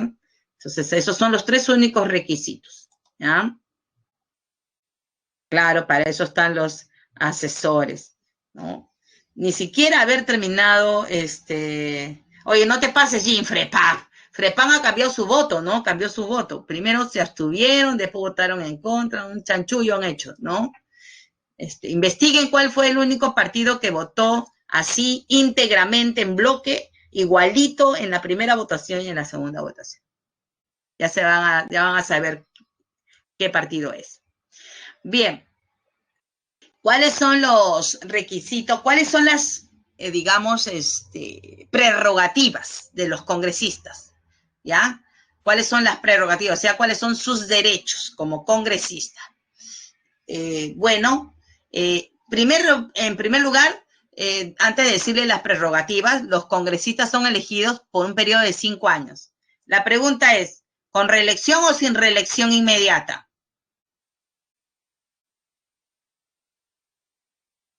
Sí, muy bien, están al día, ¿no? Sin reelección inmediata, por fin, ¿no? Aunque en realidad hay congresistas que sí se merecen ser reelegidos. Representan a la nación, y aquí viene la primera prerrogativa.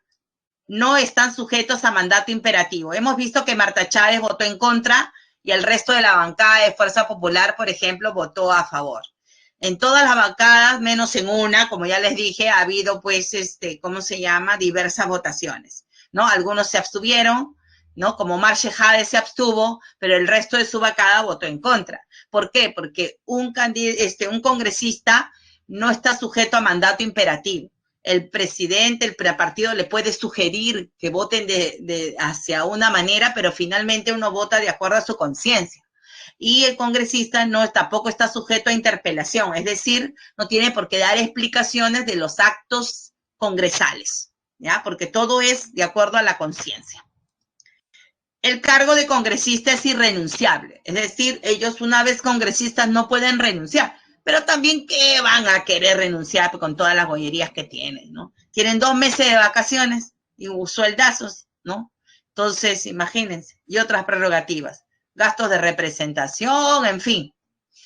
Bueno, el cargo es irrenunciable, solo vaca por muerte o cuando está inhabilitado física o mentalmente de forma permanente que le impide ejercer su función. O, obviamente, pues, pueden ser desaforados. ¿Ah? Acuérdense que Kenji y los Avengers, parte de los Avengers fueron expulsados por el Congreso, ¿no? Entonces, hay medidas disciplinarias que pueden ser una sanción de 120 días o el desafuero. Aquí falta, ¿no? En la PPT, que sí pueden ser desaforados. O sea, no pueden renunciar, pero sí pueden ser desaforados por el mismo Congreso. Gozan de inmunidad. ¿Qué significa? Son intocables por el Poder Judicial, ¿correcto? Para poder el Poder Judicial procesarlo, y aquí está, obviamente se necesita que se le levanten la inmunidad, ¿no? Y no pueden ser procesados, salvo que le levanten la inmunidad hasta un mes después de su mandato, ¿ya? Como repito, salvo que le quiten la inmunidad. Asimismo, el cargo de congresista es incompatible. No pueden ejercer ningún cargo público, salvo el de ministro de Estado y aquí falta vicepresidente. ¿Ya? Acuérdense que, por ejemplo, Mecha Arauz era vicepresidente y congresista a la vez. Y eso sí se puede.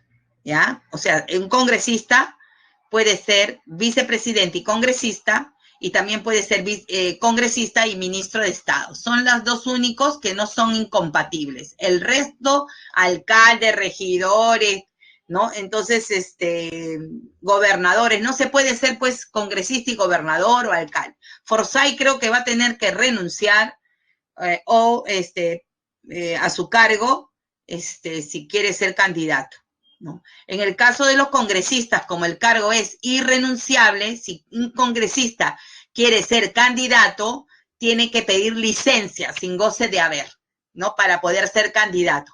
Pero si eres alcalde o regidor, tienes que renunciar 6 meses antes. Entonces, vamos a ver si Forsyth renuncia a la alcaldía para poder ser candidato. Bien. Seguimos. ¿Cuáles son, esto rapidito, cuáles son las atribuciones del Congreso? Dar leyes y resoluciones legislativas, o sea, toda la parte legislativa, interpretar, modificar o derogar leyes. Velar por el respeto de la Constitución y las leyes. Aprobar los tratados internacionales. Aprobar el presupuesto y la cuenta general de la República. Y autorizar los empréstitos. ¿Quién elabora el presupuesto, la cuenta y negocia los empréstitos? El Ejecutivo, ¿no? Pero el Congreso lo aprueba. Ejercer el derecho de amnistía. Ojo con esto. ¿Qué es la amnistía? Y aquí se me paran equivocando. Amnistía no es perdón. Correcto. Amnistía significa olvido. ¿Ya? Olvido. Y entonces eso quiere a una persona amnistiada, cuando el Congreso le otorga la amnistía, significa que nunca cometió tal delito. Acuérdenselo, métenselo en la cabeza. Bueno, otras funciones ya: aprobar la demarcación territorial, prestar el consentimiento para el ingreso de tropas extranjeras, interpelar y o censurar ministros, ¿no? También dentro de sus atribuciones, ¿ya? No se olvide, interpelar y o censurar ministros. Muy bien. ¿Cómo se organiza el Congreso? Bueno, el Congreso, ya les dije, tiene un pleno. Ayer ha tenido mucha actividad y es la máxima asamblea deliberativa. Tiene un presidente que hemos visto que representa al Congreso, es elegido por un año y conduce el debate, ¿no? Conduce el debate, ahí está, conduce el debate. Preside el pleno, ¿no? Preside el pleno.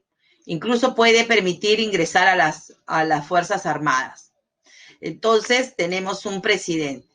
Este presidente está acompañado, como observan, de la mesa directiva. En algún momento el presidente, por ejemplo, puede dejar la sala y uno de los vicepresidentes asume temporalmente la conducción del debate, ¿no? Entonces, básicamente, conducen el debate. Pero esta mesa directiva, además, tiene a cargo la dirección, supervisión y administración de todo el Congreso, ¿no? Por un año administra todo el Congreso. Y como repito, ¿no? Acompaña al presidente en la conducción del debate, del pleno.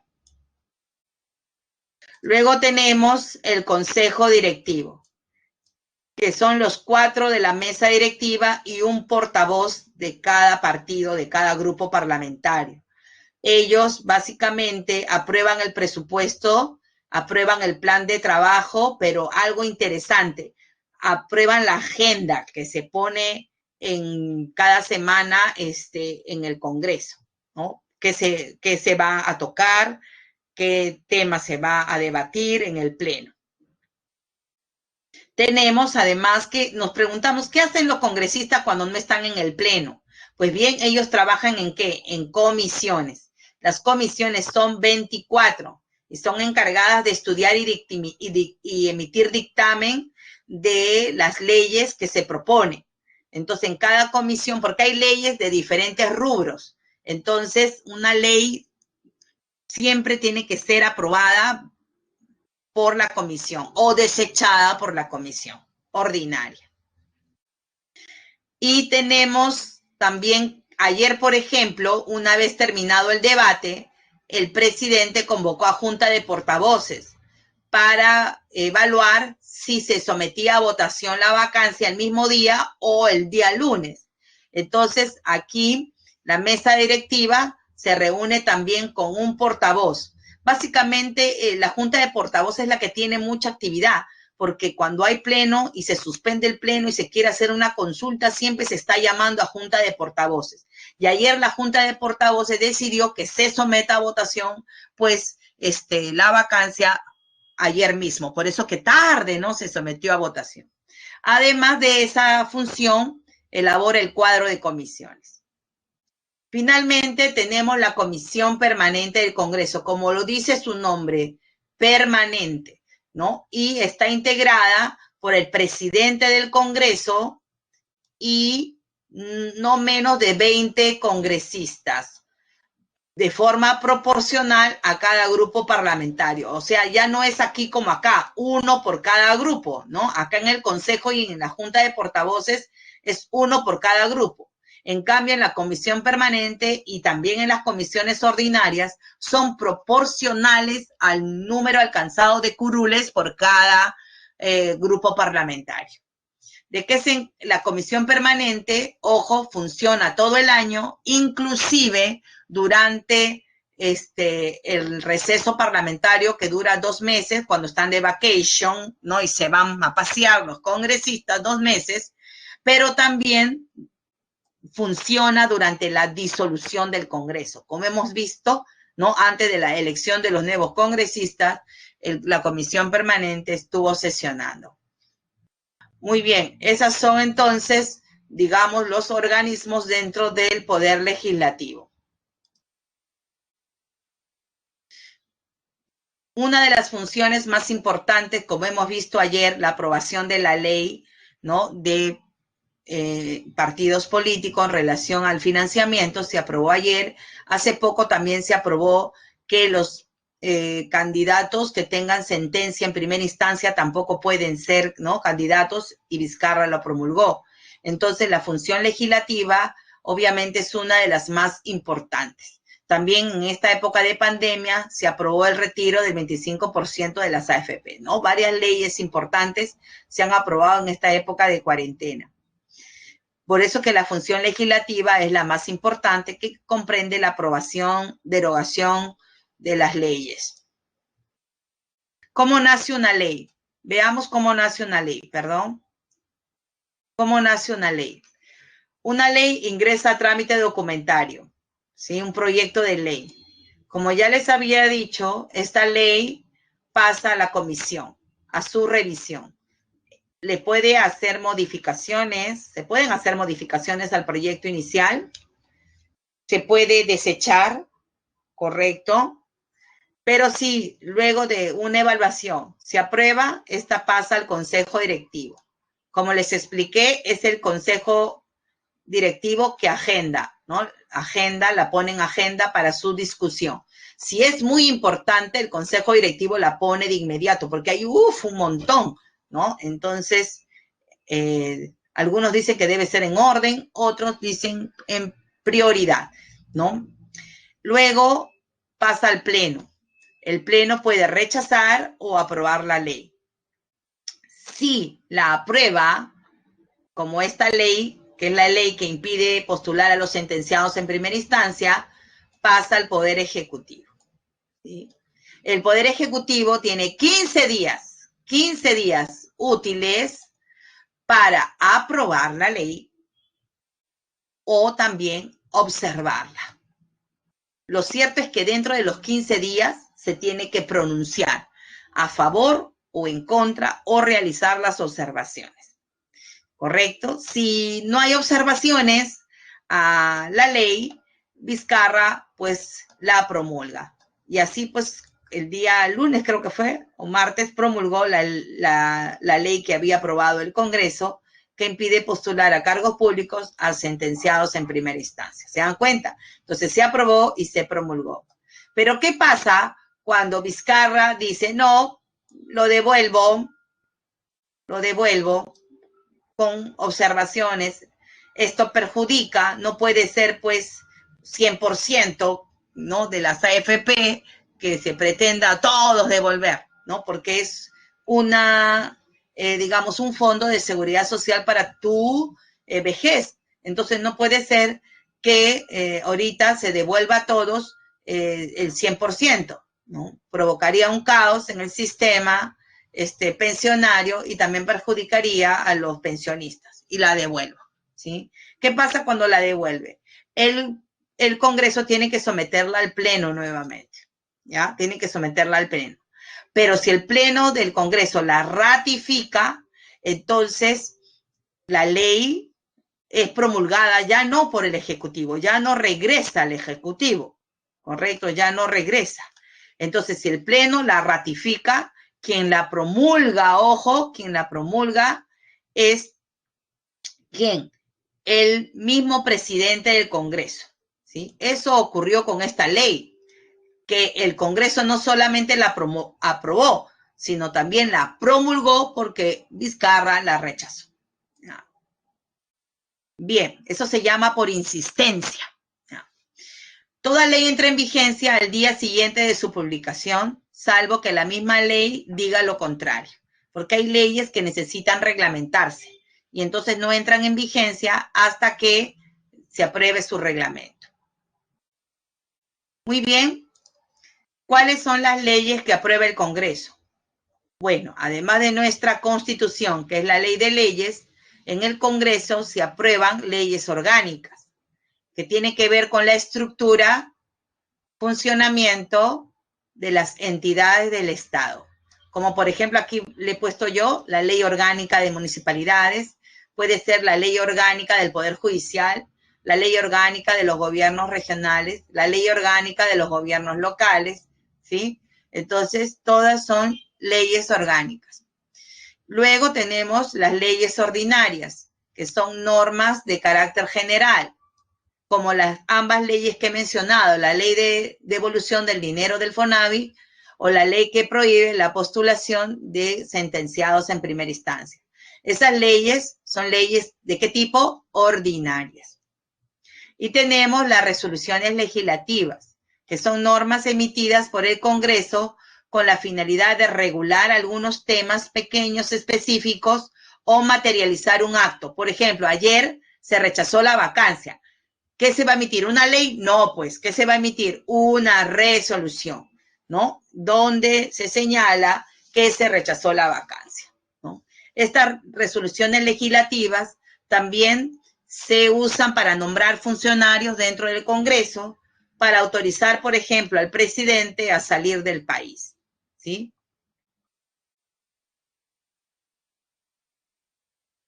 Por ejemplo, se ha contratado a 3 asesores en el Congreso. Entonces, se tiene que emitir una resolución legislativa ahí aprobando, pues, el contrato. Pero el Congreso, ojo, no es el único que legisla. El poder, hay excepciones, ¿correcto? Hay excepciones. Y cuando el Congreso le autoriza al Poder Ejecutivo legislar en alguna materia específica, entonces, cuando legisla el Poder Ejecutivo, lo legisla a través de decretos legislativos. Entonces, para el examen, los decretos legislativos no lo emite el Congreso, anoten, lo emite el Poder Ejecutivo, pero con autorización del Congreso. Entonces, Vizcarra en este periodo de pandemia le pidió al Congreso que le autorice legislar en materias de salud, por ejemplo. Y acá hay un decreto legislativo, dice que establece medidas de carácter excepcional para disponer de médicos, especialistas y recursos humanos para la atención del COVID-19. ¿Quién lo firma? Obviamente, el presidente. Cuando el presidente emite decretos legislativos, debe dar cuenta al Congreso, ¿sí? Y también hemos visto en esta época de pandemia un montón de decretos de urgencia que ha emitido pues el Ejecutivo, el presidente. Un decreto de urgencia es una norma que también tiene rango de ley, pero expedida por el Poder Ejecutivo. Pero todas son de carácter extraordinario y de carácter ¿qué? Económico financiero, ¿no? Y como ahora se ha tenido que hacer un montón de gastos adicionales, entonces han habido un montón de decretos de urgencia que aprueba el bono 1, el bono 2, el bono 3, ¿no es cierto? Que hemos visto las compras, olvídense, ¿no? En el Ministerio de Educación para la compra de tablets, encima se ha estado sacando plata bastante, pero todos son aprobados con decretos de ¿qué? De urgencia. Ah, muy bien, ahora sí hemos terminado, miren, preciso, exacto, 9:50. ¿Ya? ¿Alguna pregunta? Sí, el Congreso tiene que autorizar al presidente, autoriza emitir el decreto, pero no aprueba el decreto en sí, sino le autoriza a legislar. Y el presidente da cuenta nada más, da cuenta al Congreso de lo que ha hecho. ¿Correcto? No necesita que pase por aprobación del Congreso. Justamente por eso, ya, ok, justamente por eso es que se solicita la autorización al legislativo para obviar todo ese trámite, ¿correcto? Para obviar todo ese trámite. Muy bien, las claves, chicos.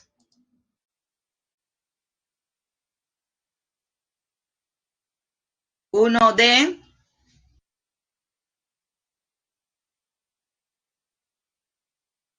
2C. 3B y 4D. No se olviden, si queda duda, aprovechen su multichat, ¿no? Aquí a veces no tenemos tiempo los profesores para, yo quisiera pues darle todas las respuestas a ustedes, pero a veces no hay tiempo, ¿correcto? Muy bien, voy a iniciar la encuesta de esta semana, ¿sí? Docente.